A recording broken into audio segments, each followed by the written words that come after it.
मैं कमरे में पिछले 12 दिनों से फकत इस हकीकत का नुकसान गिनने में उलझा हुआ हूँ कि तू जा चुकी है।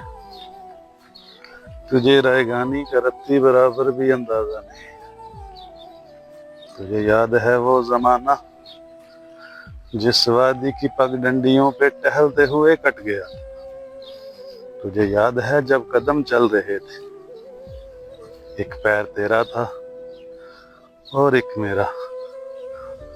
वो कदमों की आवाज जैसे रागा हो कोई मुतरबों का। वो कदम जैसे सागा गपामा गरेसा सरेगा।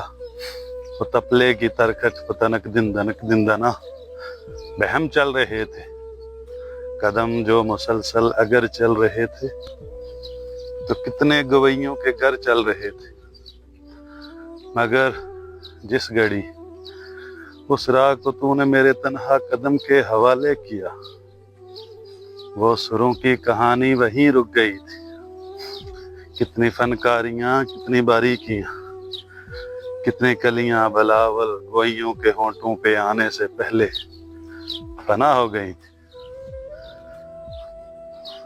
कितने नुसरत फतेह, कितने मेहदी हसन मुंतजर रह गए कि हमारे कदम फिर से चलने लगे।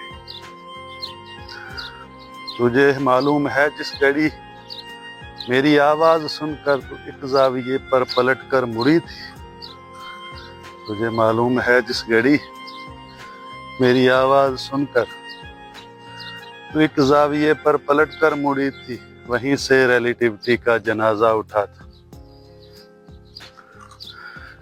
उसी जाविये की कशिश में ही यूनां के फलसफी तुझे देखने आ गए थे कि तेरी झुकी हुई तमसील पर अपनी तिरछी लकीरों को हम दे सकें, अपनी अकड़ी हुई गर्दनों को लिए अपने वक्तों में पलटें जियोमेट्री को जन्म दे सकें।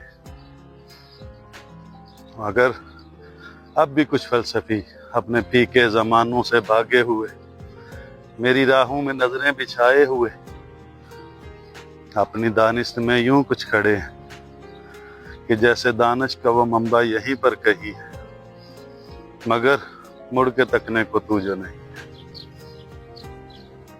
तो कैसे फ्लोरेंस की तंग गलियों में कोई डवंची उठे, कैसे हिस्पानिया में कोई पिकासो बने, उनकी आंखों को तू जो मुयस्सर नहीं है, ये सब तेरे मेरे ना मिलने की कीमत अदा कर रहे हैं।